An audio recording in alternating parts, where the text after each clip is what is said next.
강원국의 지금 이 사람.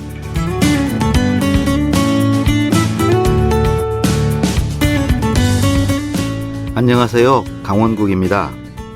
혹시 다큐멘터리 좋아하십니까? 저는 다큐멘터리를 보면 감독들이 참 대단하다는 생각이 듭니다. 자연을 찍는 분들은 5만 군데를 다 다니고 휴먼 다큐 찍는 분들도 주인공의 일상을 따라다니면서 온전히 자신의 모든 시간을 내주잖아요. 그런데 이렇게 고생은 하는데 다큐멘터리가 1000만 관객씩 빵빵 터지는 상업영화 같진 않아서 유명세나 수익면에서 좀 아쉬운 점도 있습니다. 그래서 오늘은 다큐영화 그림자꽃 이승준 감독을 초대했습니다. 학창시절부터 다큐를 제작하는 게 꿈이었고 앞으로도 다큐 외길만 걷겠다는 다큐 장인 이승준 감독 만나보겠습니다.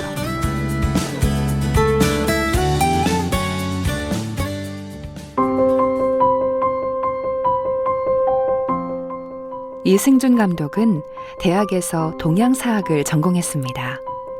1999년 인도에 체류하면서 다큐멘터리 보이지 않는 전쟁, 인도 비하르 리포트를 공동 연출했습니다. 장애인 커플의 사랑 이야기를 담은 달팽이의 별로 2011년 아시아 최초로 네덜란드 암스테르담 국제 다큐 영화제에서 대상을 수상했습니다.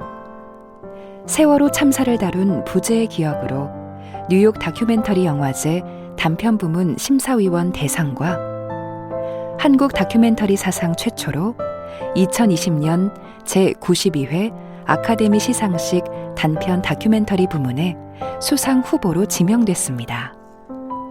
이번에 개봉된 다큐 영화 그림자꽃으로 제12회 타이완 국제 다큐멘터리 영화제 아시안 비전 경쟁 부문 대상, 제11회 DMZ 국제 다큐멘터리 영화제 한국 경쟁 부문 최우수 한국 다큐멘터리상 개봉 지원상을 받았습니다.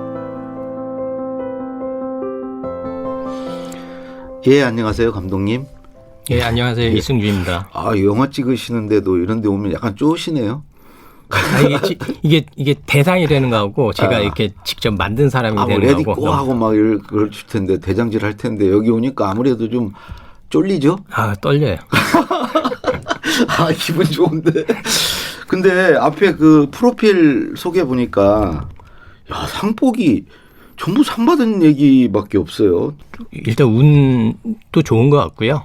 예. 그리고 모르겠어요. 제가 저를 이렇게 분석하는 게 좀 우습기도 하지만은 이렇게 제가 이렇게 어떻게 다큐멘터리 만들 때의 어떤 결 같은 게 좀 이렇게 좋아하시는 분들이 좀 있는 것 같아요. 그게 세상을 드러낼 때 왜 저희는 그런 거에 익숙해졌잖아요. 이렇게 뭔가 내 생각을 설득하려고 하고 설명하려고 그렇죠. 하고. 제가 그렇거든요. 예. 굉장히 직설적으로. 그렇죠. 근데 이제 저는 그게 그렇게 효과적이 않다라고 생각을 해서 좀 거리를 두거든요. 예. 좀 어떻게 보면 좀 건조하게, 간접적으로, 건조하게 그리고 비유적으로, 그리고 관객들이 좀 생각할 여지를 좀 두고 스스로 좀 생각했으면 좋겠다는 마음을 가지고 이렇게 만들거든요. 그러니까 그게 전체적으로 그 결을 좀 좋아하시는 분들이 계신 것 같더라고요. 네. 그러니까 결론은 내가 좀 수준이 높다. 그 얘기는 아닌데. 그 보니까 수식어가 늘 이렇게 붙는 게 다큐계 봉준호, 다큐멘터리 사상 최초 오스카 후보에 오른 이승준 감독. 다큐 쪽에 아주 특화되어 계세요. 이렇게 다큐 쪽만 주로 이렇게 하시는 이유가 좀 있나요? 저는 어려서부터 다큐멘터리가 좋았어요. 언제부터? 아마 중학교, 고등학교 이때 그 TV 휴먼 다큐멘터리를 보면서 너무 좋은 거예요. 저기서 이렇게 등장하는 사람들이 흘리는 눈물과 웃음과 분노 이런 것들이 실제 하는 것이라고 생각을 했을 때 좀 굉장히 전율감 같은 게 느껴지고 그랬거든요. 그래서 저런 걸 만드는 사람이 되면 좋겠다라는 막연한 생각을 했었죠. 그러면서 대학 갈 때는 제 나름대로 생각하기에 이제 다큐멘터리가 그러니까 사람을 다루는 일인데 사람에 대한 이해가 필요하고 그걸 하기 위한 학문이 뭐가 있을까 생각해 봤을 때 역사가 도움이 많이 되겠다라고 생각을 해서 역사를 전공했고요. 네. 이 부재의 기억, 그 세월호 2시간 동안의 그 다큐를 이제 만든 건데, 이 부재의 기억이라는 작품으로 그 아카데미 다큐 부문 후보에 오르신 거잖아요. 예. 단편 부분. 단편 부분이라고 그래요? 예. 아, 그때 그 후보에 올랐다는 거 이렇게 알았을 때 기분이 어땠어요? 와이프랑 그 생방송으로 봤거든요. 저희께 이게 ABC 순으로 해서 제일 먼저 떴어요. 발표를 제일 먼저 했거든요. 딱 보고서는 와이프가 이게 말이 돼? 오. 네, 그러니까 현실감이 안 들었고 그 당시에 이제 그 유가족들한테 제가 약속을 한 게 있거든요. 세월호 유가족들. 예, 네. 제가 그러니까 상영회를 하고 네. 그랬을 때 이거 해외 좀 많이 알려낼게요. 그게 제가 제일 잘할 수 있는 겁니다. 네. 그래서 그 약속 지킬 수 있어서 다행이다. 뭐 이런 생각이 들었죠. 아, 예. 근데 그때 하필 그 기생충하고 같이 됐잖아요. 같은 그 시상식 같이 했잖아요. 예. 다른 때 됐으면 훨씬 주목을 받고 그랬을 텐데 좀 아쉽지 않았어요? 뭐 그런 생각은 그렇게 들지는 않았고 오히려 이게 그 한국의 영화의 네. 힘이 굉장히 밀도 있게 이렇게 표출된 그런 시기였던 것 같아요. 그런 해였던 것 같아요. 그래서 저도 이제 기생충 얘기도 하면서 부재의 기억도 같이 얘기를 해주고 그래서 너희 한국은 영화를 굉장히 잘 만드는데 그 비결이 뭐니 이런 얘기도 듣고 예. 현재 같이 가신 거예요? 그렇죠. 제가 봉준호 감독이랑 같이 돌아다녔어요. 그 각자의 스케줄이 있기 때문에. 예. 나름대로 바쁘시다 이거죠, 우리 이 감독님도. 그럼요. 그렇죠. 같이 뭐 노미네이트 된 상황에서 뭐 그렇죠? 점심 뭐 공식 행사가 있고 그랬거든요. 점심 시간에 이거 잠깐 뵀어요. 그래갖고 되게 이게 응원해 주시고 자기 영화 봤는데 너무 좋았다고 자기 뭐 그 SNS 통해서 홍보도 많이 하고 그러겠다 그렇게 말씀해 주셔서 큰 힘이 됐죠. 예. 그 어렸을 때부터 이제 다큐에 꽂히셔가지고 다큐 감독을 어릴 때부터 꿈꿔 오셨는데 아무래도 이렇게 극영화 하는 거에 비해서 사람들에게 알려지는 거나 아니면 뭐 금전적인 수입이나 여러 가지가 열악하잖아요. 예. 그 가족들은 어떤 반응이었어요? 그러니까 이쪽으로 진출하겠다고 그럴 때? 사실 저는 이제 감독이 되고 싶은 게 꿈이었고 그러면은 극영화를 할까 다큐멘터리를 할까 혹은 애니메이션을 할까 이렇게 생각을 한 건 아니고요. 네. 그냥 다큐멘터리만 생각을 했어요. 예.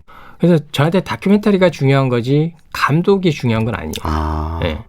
그래서 그렇게 해서 처음부터 쭉 시작을 했기 때문에 뭐 와이프나 뭐 제 애도 왜 극영화는 안 해? 뭐 이런 얘기는 전혀 뭐 저희의 이야기거리는 아니고요. 그렇겠네요. 예. 아예 뭐 그쪽은 아예 생각을 안 했을 테니까. 예. 근데 아무리 좋아하는 걸 하셨더라도 그래도 하면서 이렇게 어려움 많이 겪게 되잖아요. 예. 특히 이제 이 다큐 하시려면 뭐 투자 받기도 이렇게 쉽지 않고 그렇다고 자기 돈으로 뭐 할 수도 없는 것이고 그런 어려움은 어떻게 이렇게 해결을 하셨나요?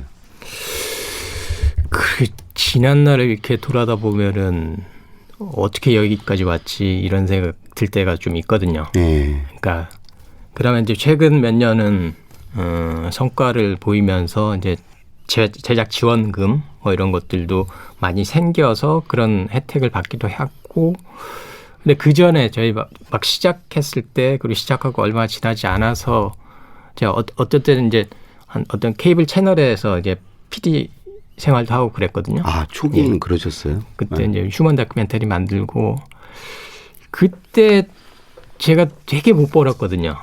근데 그때는 그런 거를 이렇게 인지하지 못하고 살았어요. 아, 남들이 얼마 버는지를 잘 몰랐구나. 네, 근데 그 절감할 때가 언제였냐면 아주 오랜만에 중학교 동창들을 만나서 뭐 무슨 일을 하는데 연봉이 뭐 깎여서 얼마밖에 안 돼 그랬는데 나보다 훨씬 많아. 저보다 훨씬 많은 거예요. 예. 그리고 저 예전에는 제 통장에 2달치 생활비 이상이 있었던 적이 없어요. 통장에. 그러니까 다른 통장에 따로 있는 게 아니라 토탈해서. 예. 그래서 저는 그렇게 되면은 그렇게 그 정도면은 뭐 괜찮지라고 생각을 해왔던 것 같아요. 근데 지금 생각해 보면 되게 위태위태하게 온 거죠. 그리고 이제는 좀 돈 맛을 알아버린 상태가 돼버렸나? 그 돈 맛은 아니고요. 일종의 책임감, 가족이 있으니까. 그렇죠. 네. 나이가 있고 애들도 크고 하면 그에 따라서 돈도 좀 많이 벌어야 되고 여러 가지. 근데 처음 1편 그 제일 첫 번째 다큐는 그 인도 가서 찍으셨어요? 예. 어떻게 해서 찍게 된 거예요? 다큐멘터리를 막 너무 하고 싶은데 제가 그때 어떤 디자인 회사를 다니고 있었거든요. 디자인 뭐 여러 가지를 하셨네요. 굉장히 제가 좀 복잡해요. 네. 디자인 회사에서 이제 미디어 파트가 있었어요. 예. 거기서는 뭐 글 쓰는 일도 하고요. 그다음에 무슨 어떤 문화예술 다큐멘터리 프로젝트도 일종의 프로듀서 역할로 이렇게 하기도 하고. 예. 그래서 그 일을 하다가 지금 돌아가신 이성규 감독님 계시거든요. 예. 제 사수인데 그분을 만나게 됐고 그분이 나 인도 간다. 다큐멘터리 찍으러. 근데 그분은 방송 한 10년 차 선배였어요. 그 TV 다큐멘터리 만들고 자기는 이제 방송에서 이렇게 막 레귤러하게 이렇게 만드는 그런 것들이 지치기도 했고 그래서 좀 색다르게 좀 만들어 보고 싶어서 인도를 간다. 그래서 그럼 저도 갑시다 하고 제가 회사를 그만뒀거든요. 그렇게 해서 그렇게 해서 같이 갔어요. 같이 가서 1년 조금 넘게 있으면서 작품 하나를 만들었죠. 만들었고 그게 이제 편집해서 영화제에 들었어요. 그 작품 이름이 그게 보이지 않는 전쟁 그건가요? 예. 인도 비하르 리포트. 리포트. 그럼 이게 공동 연출이었네 처음에는. 그러니까 그분하고. 사실 이제 그 선배는 되게 연차도 있고 거의 사부급이었고. 그렇죠. 네. 그럼에도 불구하고 그 감독님이 되게 저를 챙겨줬거든요. 그래서 그때 승준 씨라고 그랬거든요. 반말도 안 하고 승준 씨 이렇게 같이 가지만은 난 당신을 뭐 조연출로 이렇게 하지 않고 공동 연출이다. 그렇게 해서 같이 하자라고 해서 그렇게 된 거죠. 좋은 분을 처음에 잘 만나셨구나. 그 보통 이제 다큐도 여러 분야가 있잖아요.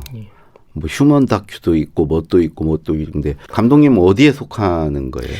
저는 결국 이제 사람 이야기를 하는데 보통 휴먼 다큐멘터리라고 하면은 그 한 개인에 대해서 개인의 일상적인 부분들 그 안에서 소소한 어떤 가족과의 관계라든지 뭐 이런 등등 이게 굉장히 마이크로가 KBS 인간극장 같은 그렇죠. 대표적인 휴먼 다큐멘터리고요. 그렇지만 사람을 소재 다룬다라고 해서 꼭 그렇지는 않아요. 굉장히 사회적인 어떤 맥락 속에서 이 사람을 보고 해석을 하고 그리고 그 사람이 갖고 있는 이 사회의 구성원으로서의 어떤 뭐 꿈과 절망과 뭐 야망 이런 것들 드러낼 때도 있거든요. 부재의 기억도 그런 쪽이라고 봐야 되지 않습니까? 그러니까 사람에 대한 관심 역시 어려서부터 왠지 모르게 그런 생각을 많이 했거든요. 사람들이 참 행복했으면 좋겠다. 그런데 세상은 그렇지 않은 것 같아요. 그렇죠. 그리고 때로는 굉장히 공포스럽고 무서운 일도 생기고 그래서 그런 것들이 이렇게 되게 제 안에 이렇게 내재되어 있었거든요. 그러다 보니까 그게 자연스럽게 이렇게 나오는 것 같아요. 이 사회에서 살아가는 사람들, 그 사람들을 행복할 수 없게 만드는 것들, 거기에 대한 질문들, 이런 것들을 계속 좀 하고 싶다라는 생각이 들죠. 그러니까 부재의 기억도 그렇고 어찌 보면 그런 고통스러운 거를 이렇게 응시하고 그 안으로 들어가서 들여다봐야 이렇게 만들 수 있는 작품들이잖아요. 그러니까 그런 고통을 들여다보는 일이 그렇게 절대 즐거울 수 없잖아요. 그럼요. 힘들죠. 그 우리 부재의 기억 만들 때는 어땠습니까? 부지의 기억은 여러분 다 잘 아시는 세월호 참사에 관한 다큐멘터리고, 그렇지만 어떤 숨겨진 진실을 탐구하고 캐내고 뭐 그런 작품은 아니에요. 그렇죠. 다만 그 당시에 도대체 어떤 일이 있었는지 우리는 그걸 자꾸 좀 잊는 것 같아서. 뭐 지긋지긋하다고 그만 얘기하라고 하는 예. 사람들도 많고. 예. 근데 지금 그 유가족과 관련된 사람들이 그렇게 고통스러워하는데 그렇죠. 지겨울 수는 없는 거잖아요. 그럼요. 지겨워 해서도 안 되는 것이고. 그렇죠. 왜 이렇게 잊어서는 안 되는 예. 거죠. 왜 이렇게 아직도 고통스럽지? 네. 우리 한번 그때로 돌아가 보자 해서 그 당시를 좀 타임테이블을 만들었고요. 네. 타임테이블을 그냥 드라이하게 타임테이블을 만들고, 그리고 나서 그 이후에 어떤 일이 있었는지 중요한 것들 그냥 이렇게 연대기적으로 이렇게 배치를 하고, 그다음에 관계되시는 분들 인터뷰하고, 예, 그렇게 해서 만든 거고요. 네. 그건 이제 미국 쪽에서 미국 쪽에 이제 다큐멘터리, 이게 미국 쪽 파트너가 있어요. 예. 그쪽에서 같이 만든 거고, 예. 그쪽에서 당시 이제 그 촛불 정국이었는데, 촛불 정국 박근혜 전 대통령 그 탄핵 관련된 그걸로 굉장히 알려져 있을 텐데, 한국 사회가. 예. 원래는 이제 그와 관련된 다큐멘터리를 찾는다고 그랬는데, 저희가 이제 세월호도 관련이 돼 있고, 그리고 지금 세월호가 굉장히 지금 문제다. 이거를 들여다 봐야 된다라고 해서 같이 만들게 된 거죠. 오늘 딱 이제 또 새로운 영화를 개봉하세요. 제목이 그림자 꽃이던데, 일단 그림자 꽃 제목 이 의미가 뭐죠? 그림자 꽃. 그림자 꽃은 고향이 평양인 예. 한 여인, 그분은 예. 이제 스스로를 이제 탈북자라고 하지 않고 평양 시민이라고 하는데요. 네. 그 평양 시민은 지금 서울에서 살고 있고 11년 됐어요. 김련희 씨. 예. 예. 그래서 근데 넘어오게 된 게 어떤 사정이 있어요. 그러니까 원해서 정말로 원해서 넘어온 게 아니라 예. 어떤 시스템의 어떤 허점 때문에 예, 이렇게 예. 올 수밖에 없었는데. 그게 뭐 중국을 경유해서 예. 거기서 뭐 사기 비슷하게 당해서 그렇죠. 뭐 이렇게 오시게 됐더라고요. 예. 그래서 오자마자 국정원에 돌려보내달라. 예. 라는 실수로 왔으니까 예. 처음부터 그랬다는 거예요. 예.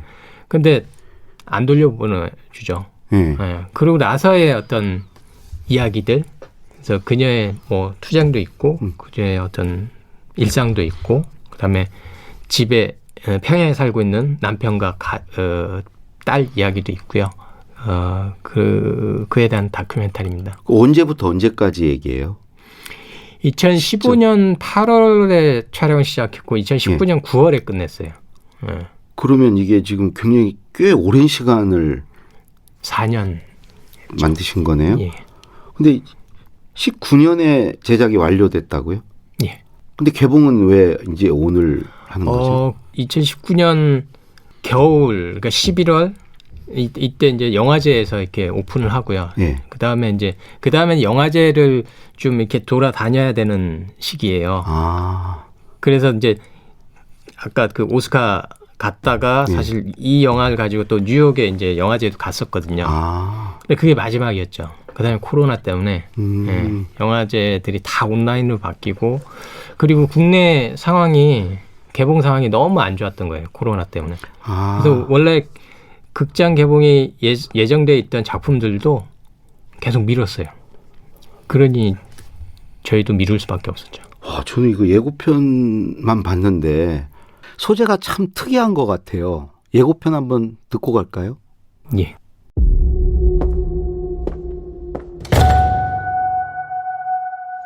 평양에서 살고 있었어요. 예, 남편하고 저하고 딸하고 너무나도 평온했던 것 같아요.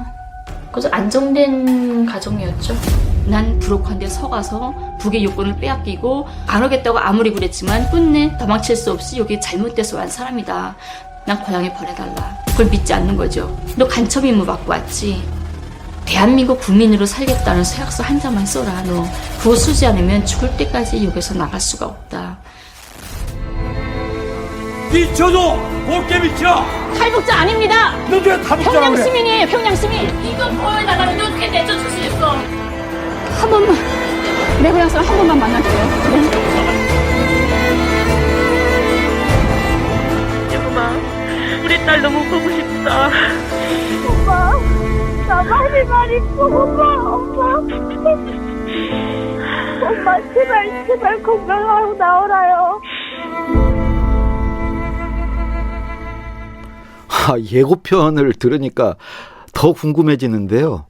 그 내용 중에 김현희 씨가 북한에 있는 딸에게 통화하는 장면이 나오잖아요. 근데 이게 실제로 정말 가능해요? 그게 가능합니다. 그래요? 그 통신 무슨 하면은 간첩으로 잡혀가는 거 아닌가? 예. 그거 자세히 말씀드리면은 그 스포일러가 될 것 같은데. 그래요? 그러면 그건 그렇고. 그러면 우리 김현희 씨를 알게 된 건 어떻게 해서 알게 됐어요? 김현희 씨가 뉴스 보시고? 예, 김현희 씨가 한겨레 신문 일면에 나왔어요. 그걸 보시고. 예. 그리고 그때 나왔을 때 헤드라인이 나의 조국은 조선민주주의인민공화국이다 이렇게 돼 있어요. 그리고 사진을 찍었는데 얼굴을 안 가리고 나왔어요. 깜짝 놀랐죠. 제가 막 떨리더라고요. 이렇게 해도 되나? 그래서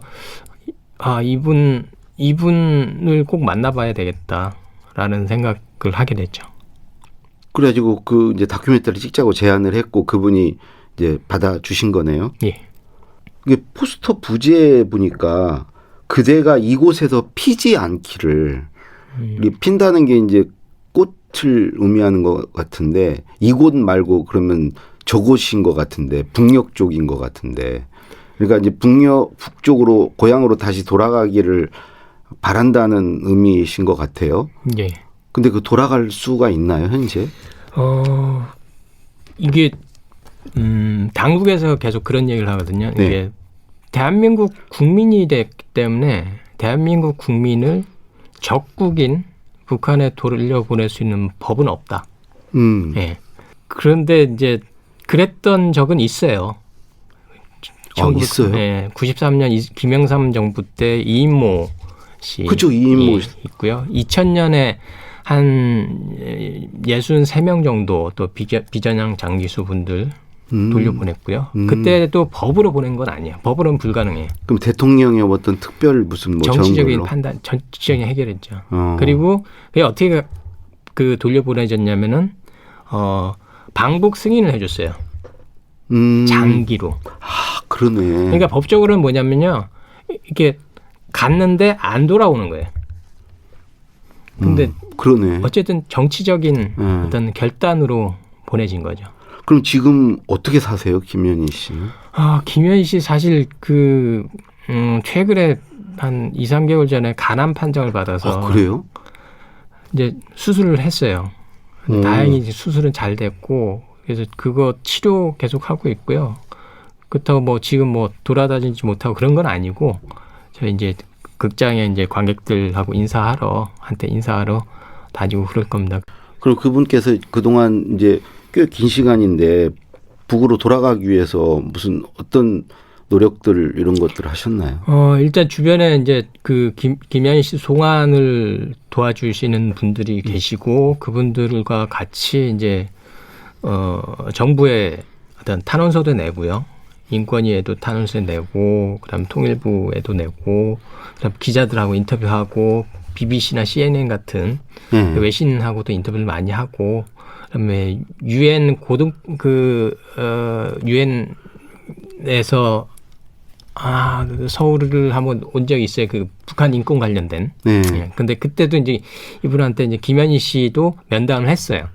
네, 북한 인권도 인권이지만은 나 같은 사람도 있다라고 해서 그런 활동도 하고요. 네. 그래서 많이 알려졌습니다.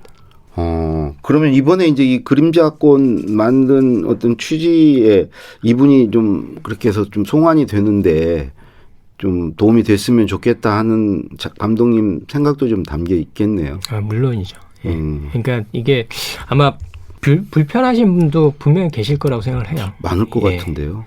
근데 그런 거죠. 이제 저희 영화는 체제 이념. 그런 게 드러나겠죠. 안 드러날 수는 없겠죠. 그렇죠. 영화에. 네.